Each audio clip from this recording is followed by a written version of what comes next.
I'm Noelle Miller.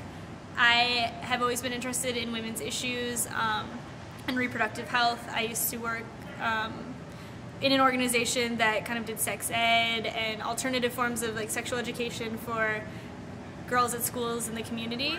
My project, it was called A Question of Reproductive Freedom, and it was about family planning and population reduction programs in Ghana. And then when I was in Bangladesh, I learned about women who were being sterilized, kind of forced to be sterilized to meet, international development goals of reducing population. So when I was in Ghana, I was able to choose whatever I wanted, and I wanted to choose something that had to do with activism, that had, real life consequences in terms of female reproductive freedom.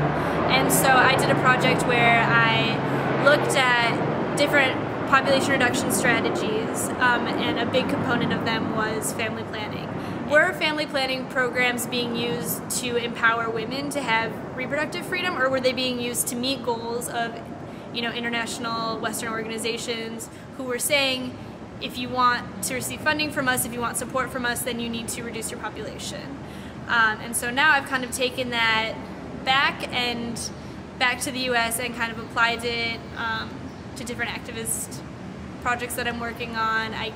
In a way, I'm going to go to nursing school and do women's health and activist women's health.